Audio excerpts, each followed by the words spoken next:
Hello students, कैसे उम्मीद करता हूँ बढ़िया होंगे। आज की जो क्लास है वो हमारी पूर्ण संख्या पर आधारित क्लास है और मैंने वो सारे सवाल लिए हैं जो आपके लगातार बार बार नवोदय में आए हुए हैं और अगर आपको सिलेक्शन लेना है तो ये सवाल आपको आने ही चाहिए। तो चलिए शुरू करते हैं बिना टाइम गवाए। आगे बढ़ने से पहले वीडियो को लाइक और चैनल को सब्सक्राइब कर लेना। क्वेश्चन नंबर 1 है हमारा कि जब -1 को -1 से 100 बार गुणा किया जाए तो गुणनफल क्या होगा। तो यहाँ से बहुत सारे बच्चे क्या करते हैं, सिर्फ सुन लेते हैं कि -1 से 100 बार गुणा करें तो वो इस पर आंसर लगाते हैं कि 1 होगा। लेकिन अगर आपने ऐसा किया तो आंसर गलत हो जाएगा। इसका पहले आपको सवाल को मतलब समझना पड़ेगा क्या है और उसके बाद फिर इसका आंसर दीजिएगा। देखो, अगर हम किसी माइनस संख्या की माइनस से गुणा करते हैं तो ऐसी कंडीशन में माइनस से माइनस कट जाता है और वो संख्या आपकी प्लस में आती है। लेकिन यहीं पर अगर हम -1 की 3 बार गुणा कर लेते हैं ऐसे करके, तो ऐसी कंडीशन में 2 बार तो माइनस से माइनस कट जाता है, 1 ही कम 1, और जब इसकी -1 से गुणा कर देते हैं तो -1 ही आता है। अब इस प्रश्न के अनुसार देखो क्या कहा है, -1 को -1 से 100 बार गुणा करना है। इसका मतलब ये है -1 है और इस -1 में -1 को 100 बार गुणा करना है, मतलब इसकी घात 100 है। तो अगर यहाँ पे घात देखो इवन है तो इसका मतलब हो जाएगा -1 गुणा में +1 बराबर कितना हो गया आपका -1 हो गया। तो ऐसी कंडीशन में आंसर आएगा -1। उम्मीद करता हूं आपको समझ में आएगा। इसको और ज्यादा अच्छे समझाने के लिए एक चीज और मैं समझाता हूँ। मान लीजिए इसने -1 को -1 से 100 बार की जगह बोलता है कि इसको 2 बार गुणा करना है। छोटी संख्या बना के दिखाता हूं ताकि आपको पता चल जाए कि कैसे माइनस आया। देखो, -1 को -1 से 2 बार गुणा करने पर गुणनफल क्या आएगा। देखो, -1 तो ये है और इस -1 में -1 से 2 बार गुणा करना है मुझे। तो यानी कि -1 से गुणा किया, पहले तो मैंने इसको -1 एक बार गुणा कर लिया, फिर से गुणा किया -1, तो -1 में -1 से 2 बार गुणा किया, एक बार 2 बार। तो ऐसी कंडीशन में जब मैं इसको हल करूंगा -1 से माइनस कट जाएगा तो आपका 1 गुणा -1 बचेगा, तो बराबर में -1 ही आएगा। तो उम्मीद करता हूं आपको समझ में आया होगा। -1 से 100 बार गुणा किया तो जब इसकी 100 बार गुणा करी तो ये तो प्लस का 1 हो गया और माइनस का 1 पहले से ही था, इसलिए आपका -1 ही आंसर आ जाएगा। यहीं पर अगर आपका ये होता -1 को -1 से 100 की जगह 99 बार गुणा करता तो ऐसी कंडीशन में वो प्लस आता। मतलब कि -1 में -1 से अगर 100 बार, यानी कि अगर सम टाइम गुणा करते हैं तो माइनस ही आएगा, और अगर यहाँ पे सम की जगह विषम टाइम यानी कि 99 बार, 97 बार, 3 बार, ऐसी कंडीशन में आपका प्लस आ जाएगा। उम्मीद करता हूँ ये समझ में आया होगा। चलिए दूसरा देखिए। आपका सवाल दिया गया है 3207 गुणा 12 गुणा 17 गुणा 13 के गुणनफल में इकाई का अंक क्या होगा। अगर मैं इन सब की गुणा करता हूं और गुणा करने पर मुझे बताना है कि जो फाइनल आंसर आएगा उसमें इकाई का अंक क्या होगा। इकाई का अंक बोलते हैं सबसे बाद वाली संख्या को, ये हमारा इकाई का अंक होता है। किसी भी संख्या का सबसे इधर का जो अंक होता है, लेफ्ट राइट साइड का, ये हमारा इकाई का अंक होता है। तो ऐसी कंडीशन में अगर गुणनफल में पूछ रहा है तो आपको क्या करना है, सारी संख्याओं की गुणा नहीं करनी है, बस इनके इकाई के अंकों की ही गुणा करनी है। गुणा करी 7 की और 2 की, 7 गुणे 2 बराबर कितना मिला हमें 14। तो जब इनकी दोनों की गुणा करके 14 आया, अब इन दोनों संख्याओं की गुणा नहीं करनी, बस इसका भी इकाई अंक लेना है 4 की, और फिर हमें 7 की गुणा करनी है। 4 की जब 7 से गुणा करेंगे 7 चौक आपका 28 आ जाएगा, फिर से जो गुणा करके आया उसके इकाई के अंक की गुणा 3 से करेंगे तो 8 गुणा 3 बराबर कितना हो गया 24, और फाइनल जो गुणा का में इसका इकाई का अंक आया वही आपका इन सबके गुणनफल का भी इकाई का अंक होगा जो कि 4 है। तो 4 आपका आंसर हो जाएगा। ठीक है बच्चों, कभी भी आपको गुणनफल में संख्याएं दी जाए और पूछ ले कि इकाई का अंक क्या होगा तो ऐसी कंडीशन में ध्यान रखना कि बस आपको उनके इकाई के अंकों की गुणा करनी है, और गुणा करने के बाद जो भी इकाई का अंक आएगा उनके फिर से आपस में गुणा करनी है, जो फाइनली आंसर आएगा वही आपका इकाई का अंक हो जाएगा। अगला प्रश्न देखिए। दो संख्याओं का योग, दो संख्याओं का योग है आपका 2,34,560।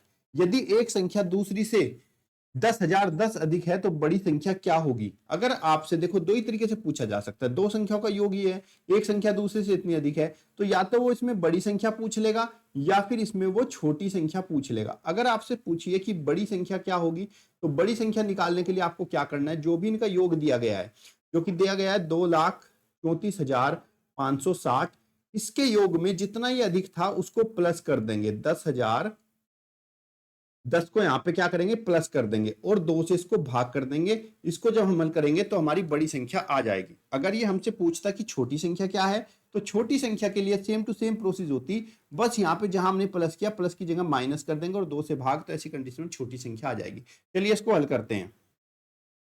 हमने इसको प्लस किया, प्लस करने पर मिला 2,44,570 डिवाइड बाई 2, 2 से इसको कट करेंगे हम तो ये हो जाएगा आपका 2 एकम 2, 2 दूनी 4, 2 सते 2 दूनी 4, और 2 दूनी 4, 2 अठे 16 और 2 पंजे 10, तो 1,222,85 ऑप्शन नंबर बी आपका राइट आंसर।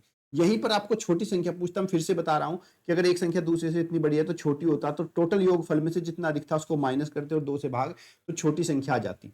अगला प्रश्न है आपका, 4 अंकों की बड़ी से बड़ी 75 से पूर्णतः विभाजित होने वाली संख्या क्या होगी। देखो 4 अंकों की बड़ी से बड़ी संख्या पूछ रहा है, तो आप ध्यान है 4 अंकों की अगर आपको बड़ी से बड़ी संख्या लिखनी है तो 9 को आप 4 बार लिखोगे, 4 अंकों की सबसे बड़ी संख्या है। लेकिन आपसे पूछिए जो 75 से पूरी पूरी विभाजित हो जाए, तो उसके लिए क्या करोगे आप, जो भी आपकी 4 अंकों की बड़ी से बड़ी संख्या होगी इसको आप 75 से पहले डिवाइड कर दोगे। हमने यहाँ पर डिवाइड किया बड़ी से बड़ी संख्या को, जिससे हमें विभाजित करना उसको हमने भाग किया, भाग करने पर आपका जो भी शेषफल बचेगा, जैसे यहाँ पे 24 शेषफल बचा, इस बड़ी से बड़ी 4 अंकों की संख्या में से इस शेषफल को हम माइनस कर देंगे और जो हमारी आएगी वही हमारी बड़ी से बड़ी संख्या होगी जो 75 से पूर्णतः विभाजित हो जाएगी। 9 में से 5 गया 4, और ये कितना 24, सॉरी 24 है ना शेषफल, 9 में से 4 गया आपका 5 बचा, 9 में से 2 गया 7, 9 9, तो 9975 4 अंकों की वो बड़ी से बड़ी संख्या है जो 75 से पूरी पूरी कट रही है। ऑप्शन नंबर डी आपका राइट आंसर हो जाएगा। मान लीजिए 4 की जगह पूछता कि 5 अंकों की बताओ या 6 अंकों की, तब ऐसी कंडीशन में आपको 6 अंकों की बड़ी से बड़ी संख्या लिखनी थी, उसको 75 से भाग करना है, फिर जो भी शेषफल बचेगा माइनस कर देंगे, वो संख्या आ जाएगी जिसको जो इससे पूरी पूरी विभाजित हो सकती है और बड़ी से बड़ी संख्या होगी। अगला प्रश्न देखिए, अगला प्रश्न है आपका कि 5632 की गुणा करनी है 997 में। अब बच्चे क्या करते हैं, यहाँ पे डायरेक्टली गुणा करेंगे, 5 6 3 2 और 9 9 7। ऐसी कंडीशन में भी आपका आंसर बड़े आराम से आ जाएगा। लेकिन बच्चों मैं आपको जो तरीका बता रहा हूं उसको आप समझिए। पहला तरीका, आप इसको ऑप्शन से चेक कर सकते हो। देखो यहाँ पे इकाई का अंक 2 है और यहाँ पे इकाई का अंक 7 है, तो इन दोनों की गुणा करेंगे तो 7 दूनी कितना है 14, तो जो आपका गुणनफल होगा उसका इकाई का अंक 4 होना चाहिए। पहली कंडीशन ये। अब यहाँ पे देखो ऑप्शन में ना तो यहाँ 4 है, ना यहाँ 4 है, ना यहाँ 4, मतलब इन तीनों में से कोई भी इनका गुणनफल नहीं हो सकता। ऑप्शन नंबर डी आपका राइट आंसर हो जाएगा। ठीक है बच्चों, अगला प्रश्न देखिएगा। इसमें पूछ रहा है कि 39,497 में कौन सी छोटी से छोटी संख्या जोड़ी जाए कि जो 3 से पूर्णतः विभाजित हो जाए। तो इसमें कौन सी संख्या जोड़ेंगे, ये भी बहुत आसान है, इसका तरीका समझिए। जैसे मैं बताता हूं आप ऐसे करना, कभी भी गलती नहीं होगी। आपको क्या करना है, ये जो संख्या दी गई है आपको 3 9 4 9 7, आप इनके अंकों का योगफल निकाल दीजिए, इनके अंकों को प्लस कर दीजिए। चलो करते हैं, 9 3 12, 4 16, 9 25, और 25 और 7 32, इनका योगफल आया आपका 32। फिर जो इनका योगफल आया इनके अंकों को भी फिर से प्लस कर दीजिए, 3 + 2 कितना है आपका 5। सवाल में हमसे पूछा था कि कौन सी संख्या जोड़ी जाए जो 3 से पूर्णतः विभाजित हो जाए। अब ये जो 5 आया आपका, अंतिम संख्या 5 आई, इस 5 में हमें देखना कितना जोड़े कि ऐसी संख्या आ जाए जो 3 के पहाड़े में आती है। 3 के पहाड़े में 5 के बाद आता है 6, 3 के पहाड़े में तो 6 आता है, तो यानी कि 5 में हमें कितना प्लस करना पड़ेगा 6 लाने के लिए, 1 प्लस करना पड़ेगा। तो वो संख्या क्या हो जाएगी आपकी 1 हो जाएगी। छोटी छोटी संख्या अगर हम इसमें 1 प्लस कर देते हैं तो ये 3 से पूर्णतः विभाजित हो जाएगी। क्लियर बच्चों, या कोई डाउट है तो कमेंट बॉक्स में पूछ लेना। अगला प्रश्न देखिए, ये भी आपका बहुत मोस्ट इंपोर्टेंट प्रश्न है, कई बार पेपर में आ चुका है। अमित अपने जन्मदिन पर कक्षा के सभी छात्रों को एक पार्टी देता है। इसके लिए उसने बिस्कुट के 4 डिब्बे खरीदे और हर एक डिब्बे में 8 बिस्कुट थे। यदि उसकी कक्षा में 28 छात्र हों तो प्रत्येक छात्र को एक बिस्कुट देने के बाद उसमें बचे हुए बिस्कुट की संख्या को दर्शाता है। कौन से तरीके से दर्शाएंगे। देखो बच्चे, उसने 4 डिब्बे खरीदे तो 4 डिब्बे हुए, एक डिब्बे में 8 बिस्कुट हैं, मतलब 4 की हम 8 से गुणा करेंगे तो टोटल बिस्कुटों की संख्या हमारे पास आ जाएगी। अब टोटल बिस्कुट होगा, एक कक्षा में छात्र हैं 28 और हर एक छात्र को एक बिस्कुट देगा, यानी कि टोटल 28 छात्र हैं, तो इसका मतलब एक बिस्कुट देगा तो 28 बिस्कुट उसको देने होंगे, तो 32 में से 28 को माइनस कर देंगे। इस तरीके से हम टोटल बचे हुए बिस्कुटों की संख्या निकाल सकते हैं। इसको मैच कर लेंगे, 4 × 8 - 28। ऑप्शन नंबर डी आपका राइट आंसर। क्लियर बच्चों, अगला प्रश्न देखिए, 5 अंकों की कुल कितनी संख्याएं होती हैं। देखो 5 अंकों की अगर हम सबसे बड़ी संख्या की बात करें तो 5 अंकों की सबसे बड़ी संख्या होती है ये, 9 को 5 बार लिख दो। तो हमसे पूछ रहा 5 अंकों की कुल होती कितनी संख्याएं हैं, तो अगर हमें कुल संख्याएं निकालनी हो तो आपको क्या करना है, अगर 5 अंकों की पूछी है तो 5 अंकों की बड़ी से बड़ी संख्या लिखोगे और उसके नीचे 4 अंकों की छोटी से छोटे, सॉरी 4 अंकों की भी बड़ी से बड़ी संख्या लिखोगे। 5 अंकों की बड़ी संख्या में से 4 अंकों की बड़ी से बड़ी संख्या को माइनस कर दोगे और जो भी आपका आएगा वही आपकी संख्याएं हो जाएंगी। तो ऑप्शन नंबर आपका बी इज राइट आंसर। कभी भी कितने भी अंकों की पूछे कुल कितनी संख्याएं होती हैं तो आपको सिंपली पता चला कि 9 लिखो, उसके बाद 4 जीरो, 5 पूछा है तो 4 जीरो लगा दो। मान लीजिए आपसे पूछता 3 अंकों की कुल कितनी संख्याएं हैं, तो 9 लिखो और 9 के आगे 2 जीरो लगा दो, तो टोटल 900 संख्याएं होती हैं। 4 अंकों की पूछेगा तो 9000 हो जाएगी, 5 अंकों की पूछेगा 90,000, 6 अंकों की पूछेगा 9 लाख, इस तरीके से। 2 व 5 से विभाजित होने वाली संख्या कौन सी है? 2 व 5 से विभाजित होने वाली संख्या। तो बच्चे 2 और 5 का विभाज्यता का नियम ये होती है कि 2 से तो वो संख्या विभाजित होती है जो सम हो, और 5 से वो संख्या विभाजित होती है जिसका इकाई का अंक यानी कि जिसका सबसे अंत का अंक या तो 5 हो या फिर 0। तो ऐसी कंडीशन में अगर मैं पहली संख्या देखूं तो ये वाली 5 से भी विभाजित हो जाएगी, 2 से भी। ऑप्शन नंबर ए आपका राइट आंसर है, क्योंकि दूसरी अगर मैं देखूं तो विषम संख्या 2 से नहीं कट सकती, तीसरी आपकी विषम संख्या 2 से नहीं कट सकती, और ये 2 और 5 किसी से भी नहीं कटेगी। तो ऑप्शन नंबर ए आपका राइट आंसर। अगला प्रश्न है 5 4 3 2 स्टार 9 9 के से विभाज्य है, तो स्टार के स्थान पर कौन सी संख्या आएगी?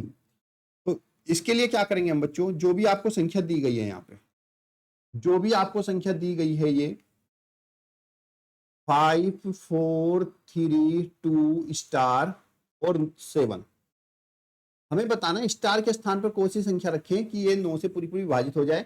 इसके लिए आपको क्या करना होगा, जो भी आपकी संख्या अंक है इनकी संख्या अंकों को हम जोड़ लेंगे। 5 + 4 + 3 + 2 + 7 प्लस करेंगे। 5 4 9 3 12 और 12 और 2 14 और 7 21, तो इनका सम आया 21। 21 में जो ये भी इनका सम आएगा, इनको अंकों को फिर से हम जोड़ लेंगे। 2 + 1 बराबर कितना आया आपका 3। अब हमें बताना स्टार के स्थान पर कौन सी संख्या रखें जो 9 से विभाजित हो जाएगी। तो 3 आया, अब हमें वो संख्या देखनी है। 3 आया, 9 से छोटा है, तो हम क्या करेंगे, 9 में से 3 को माइनस कर देंगे। 9 - 3 = 6, तो वो संख्या आपकी 6 हो जाएगी। ऑप्शन नंबर सी आपका राइट आंसर। या फिर आप ये भी समझ सकते हो कि बाद में जो भी सम आया, हमें एक ऐसी संख्या ढूंढनी है जो 9 के पाड़े में आ जाए और इस संख्या से जस्ट अगली। तो 9 के पाड़े में 9 ही आता है 3 से आगे, तो 6 में से 9 में से 3 करेंगे तो 6 आपका आंसर आ जाएगा। अगली संख्या है 500 तक ऐसी कितनी संख्या होंगी जो 3 या 5 दोनों से विभाजित हो सकती हैं? तो ये सवाल आप जो है खुद ही करके बताओगे मुझे कैसे होगा। कमेंट ऑप्शन में कि कितना आंसर आया, मैं आपको हिंट देता हूँ कैसे करना। पहले आपको क्या करना है, 500 को 3 से भाग करना है, तो 3 से विभाजित होने वाली संख्या जो भी भागफल आएगा वो आ जाएगी। फिर आपको उसको 5 से भाग करना है। 500 को 5 से भाग करेंगे तो आपकी वो संख्या आ जाएगी जो 5 से विभाजित हो सकती है 500 तक। उसके बाद 3 या 5 दोनों से कहा, तो 3 और 5 की गुणा करोगे 15। फिर आप जो है 500 को 15 से विभाजित करोगे। 15 से विभाजित करने के बाद यहाँ पे कोई इसका भागफल आएगा।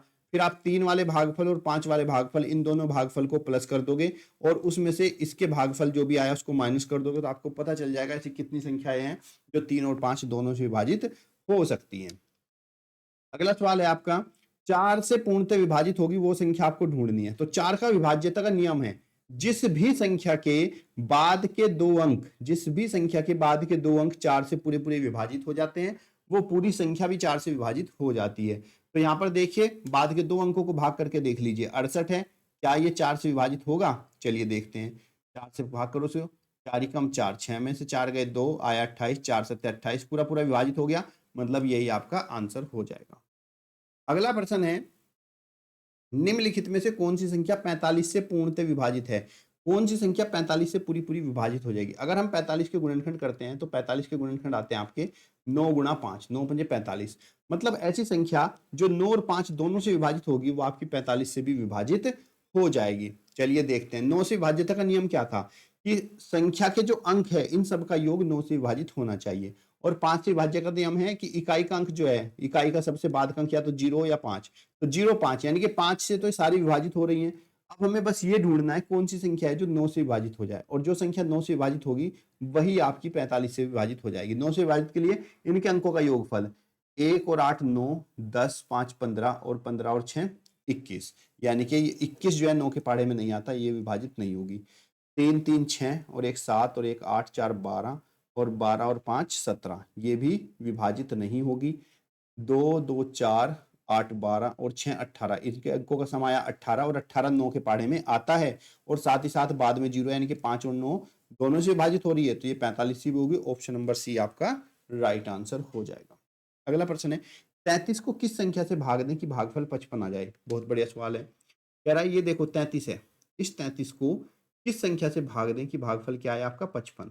तो हमें ये वाली संख्या निकालनी जिससे भाग दें। तो ऐसी कंडीशन में आपको क्या करना होगा, जो भी संख्या जिसको हम भाग दे रहे हैं, इसी संख्या को इसके भागफल से भाग कर देंगे और आपका उत्तर आ जाएगा। तो 33 को किस संख्या से भाग दें, भागफल 55, तो हम क्या करेंगे, भागफल से इसी संख्या को भाग करेंगे और हमका उत्तर आएगा। चलिए काटते हैं, 33 11 तिया 33, 11 पंजे 55, तो वो संख्या आपकी 3/5 हो जाएगी। ऑप्शन नंबर बी आपका राइट आंसर। इसी तरीके से अगला प्रश्न है, मैं चाहता हूं इसका आंसर आप ही लोग दीजिएगा।